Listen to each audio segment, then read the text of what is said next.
So thank you for joining me on this survey. This AI illustration is there to demonstrate that the issue is the amount of water that's coming into one place and overflowing the gutter. So this survey the owners bought the property some years ago. They were told to damp proof it, which they did. And dampness has come back over the years. This is behind the kitchen door. There is some mold, but the mold is primarily coming because the door is closed and it's trapping the humidity in. Here's the survey, my explanation, and my solutions, because I actually solved the problem during the survey, which I like to on as many surveys as possible. In the majority, I do. So the worst of it is here. I'm using this damp meter and notice it's on masonry mode. And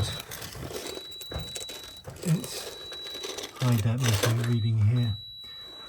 But notice all the mold here. And the reason why is the high humidity from the vapor coming from the wall with the door closed that's trapping it. And the door being closed means that the vapor is getting in but not the heat, so you get high surface relative humidity above 85%, which creates mold. So I would, while it's drying out, I would keep the door open as much as possible. I imagine you want to hide it, but it's just it does make it worse. And I mean, a lot of this is starting to dry out anyway. If I go upstairs, let's see what's happening here. So this is on the first floor and it's in the corner. You can tell it's penetrating damp because it's brown. Yeah. You're getting dribble marks, which suggests you're getting condensation as well. And you're getting mould. Yeah. A lot of it's dry. With this meter you can do both surface and the surface is actually dry, but it's damp deep inside. Yeah. But it is summertime. Yeah. So that's that.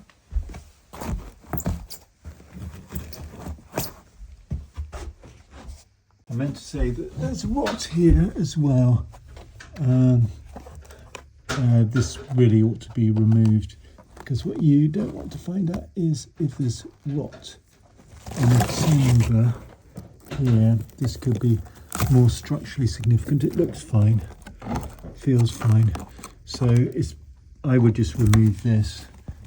This even feels fine, but this is rotten and it looks like cellar rot. The key thing is to take away the water and the rot will stop germinating, stop growing. This is the front bay. It's classically an area at risk of condensation because of the high heat loss, and the sofa is stopping airflow. Those two dribble marks are probably condensation dribble marks. Basically coming from the window down off the windowsill. Seems relatively dry, but you can see signs past condensation causing rising damp-like symptoms. Rising damp itself comes from groundwater. So I'm recommending you get one of these damp meters. They cost a fraction of the amount of professional ones, about £23. Okay. And by using it, you'll be able to identify your own dampness, whether things are drying out, improving over time. It can take 9 months to a year for damp water to really dry out. Yeah. But at least if you know you're going in the right direction, then you can have confidence that by following my recommendations, you're solving your damp. Okay. There's actually a lot of this is fairly dry here. Have there been changes outside? Has the plants been reduced, or the plants, the foliage around there? The only thing that's been constantly different is we used to have a tree in the garden. In the front garden? Yeah, it was sort of unmanageable. You know when you cut the branch. But not the back garden. Though. Not the back garden. I mean, we did have a right back at the garden. But not specifically in this corner here. No. See, I can see there's white. So what I'm looking at here is this is moss, which is a sign that water's been growing here to support plant life. There's a plant here, but actually it's looking relatively dry, but it is summertime. And what I'm also seeing is that this is dilapidated and starting to rot. You can save this by taking it back to timber and repainting it. It's timber is essentially, it's not growing, it's benign, but it needs to be covered permanently. You want it to, it's probably an annual check, but probably have to do it every 5-7 years. Just to take it back, put in a primer, a timber primer, and then 2 coats of gloss to protect it. And I'm seeing further up on this wall signs of past dampness. And then if I look there, there's obviously some water been going there, and or some interesting plasterwork. I wonder whether there was a mess, but I don't think there was. But we'll have a look to see whether the gutter is overflowing, and that's what I think is the problem. It does, I mean, So The key thing is to take away the water and the rot and we can will see the stop moss germinating, growth stop there, but growing. it's looking dry now, so presumably this hasn't happened for a while, so it may be just an occasional heavy rainstorm scenario. That's the way it was before, but we want to change all of that. So the problem is the guttering is too close to the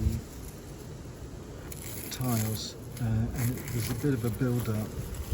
I'm just going to drop this out onto the and when there's a heavy rainstorm, water is going to fly out of this down the wall. So really simple solution.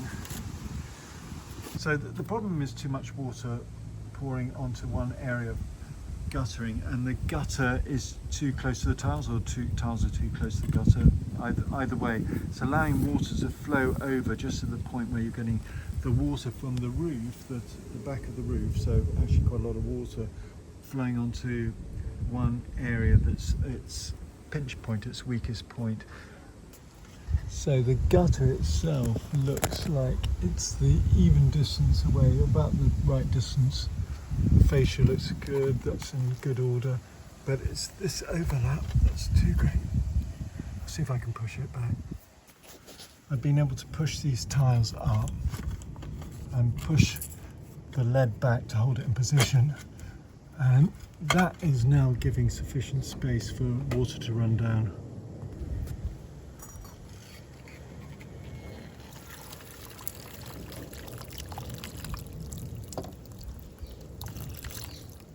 We'll twist that up. There we go. That should work now. Should solve the problem. So I've moved it further in so that water is going to splash onto the flashing first. So in addition, I moulded this lead here to stop the water running down on the outside, and it's fine now. okay. So job done. So here we're seeing the relative humidity. It's been in a calibration jar with excess salt and excess water, so that it has a specific relative humidity of 75%. But you see there's quite a variation in the different humidities. Temperatures are closer to each other, but the humidities are far apart. So we're going to average the temperature to 21, and we're going to bring the relative humidity down to 75% in each one, and then they'll be the same as each other and calibrated. So I'll just press this, press calibration, press the minus, and then do it that way, and then we take 8.44 out, and this one we're going to minus it by. With heated towel rails on here, it's the fastest way of moving dampness from wet clothes to a cold wall. A heated towel rail with a hood on it makes no difference. difference at It's all. not taking water out. You don't wring it out afterwards No. and remove the water. It's still going into the wall. It's just stopping you from seeing it. So I wouldn't only ever use them if you're using a dehumidifier, and have a good dehumidifier, like a 20-litre one. Otherwise, We have got one. a good dehumidifier. Yeah. Do you use it when drying clothes though? No, not really. Ah, What about? okay. We tried it when we were experiencing the damage. Kitchen went in 2011, and the Yeah. regulations came in 2012. Nowadays, it's not legal to put in a kitchen without an extractor fan. You actually have got an external ducting, Yeah, and it is going out, but it's blown. yeah. So I probably should have said it doesn't follow building regulations, and it's unwise to put in a kitchen extractor fan without ducting it out. Just to say that the ventilation is not great here. It's obviously come off this now. Strap that out with more gaffer tape, but it's going to blow again eventually. And this is quite loose. It is attached to this flexible ducting, but unfortunately, flexible ducting reduces airflow. But really, it should go straight out with a rigid tube. I'll tape it up, and actually before that, I'm going to see how much air is going in. Well, there won't be any air going into the outside, but I'll test it afterwards. So it's coming out of here. So you're looking for 30 litres a second in that second figure, and it shows over 30 litres a second. So it's good. Now, to make sure that your fan is working, is to hold. It's difficult. There's just a simple method to see whether there's any air coming out at all. Half the time, it isn't properly ducted, or the ducting's come off. With a bathroom fan, it'd be more like 45 degrees. Unfortunately, very, very few surveyors ever test external ducting, especially when it's high up and they can't reach it easily. You'll see my solution soon. The fan only lasts for 10 minutes after the lights are switched off, which isn't really enough. So although you can't hear the fan, it's in a separate room, so it's above the loft in the back bedroom. Doing nothing. Lots of noise, no action. Okay, well that may be another of your problems. Why? Let's put it this way. It is. I'm going to have a look in the loft, see if I can solve it over there. You can hear the fan there. I expected to see a tube running along in here, but I don't. And it doesn't mean that it isn't there, but you'll see later there's no air coming out, suggesting that there is no ducting out. So either flexible ducting has to be put in there, but it's a very narrow space, so very difficult for anyone to get into. It could come out of the ceiling, through the tiles, but that's not ideal, but it's better than nothing. So I'm using a long pole with the anemometer connected to the pole. It's 2 3-meter poles put together. So subfloor ventilation is really important for the suspended timber floors, and there is a decent amount of subfloor ventilation. No trickle vents in the double glazed windows, but not a big issue really. So I was just saying, the place that had £90,000 worth of remedial actions, we're using a thermal imaging camera to determine dampness, and specifically rising dampness, and you can't do that. This is my explanation at the end of the survey. The primary source of damp, which is this internal wall behind the door on this side of the wall and upstairs, is penetrating damp. You can tell that because of the brown staining. Yeah. And that's because as the water's coming through the brick wall, it's bringing pigmentation with it. Oh, right, it's also in contact with timber, where the timber's rotted upstairs. It's drawing the colour out of the timber, and that's why you're getting the staining there. It's very dark in some areas, and that's from the timber. I've solved that by pushing the tiles up holding the flashing, pushing the flashing down and redirecting the flashing so that water doesn't flow over the gutter. But you should check during a rainstorm, film it even, Ideally from above. film if you want. If you do it in the next few days, I'll add it to the report. Okay. But I obviously tried it out with the water and it appeared to be working fine. Yeah. But there was a lot of water coming off that roof, which is the way these properties are designed. But this roof has obviously been replaced at some stage, and the tiles have dropped down. But the lead will hold it, so keep an eye on it. It may be another few years, and it might start slipping again. But I think it should be okay. Okay. I think it should be okay going forward. But that's solved that problem. You've also got condensation, which is evident in the front bay. It's very common to have condensation in Victorian front bays, especially when there's no heating there, because you've got lots of heat loss. You've got the sofa, which is reducing the flow of heat from the radiators, but the vapour moves through diffusion and gets in behind, and yet air currents move through. Heat moves through airflow. And therefore you get high surface relative humidity, low temperature, and ideal conditions for mold growth and condensation. That's why you've got mold behind the door. Similar sort of reason, but of evaporation from there. Here you've got some other signs of condensation here. I've fixed the kitchen extractor fan, but you should keep an eye on that because that's only ducting that was held together with duct tape. But it may last forever, it may not. You just need to keep an eye on it. And the way to know that, I showed you how with seeing the airflow on the outside. The bathroom extractor fan isn't drawing any air out, it's making noise, but nothing's happening. Ideally, you should replace it because of the restricted height in the loft and that rear section. Ideally, you go up through the roof. It's probably a day's work, again, similar sort of thing, possibly longer, but I think a day. But they may need scaffolding, I don't know, difficult to know. But I would just go straight out.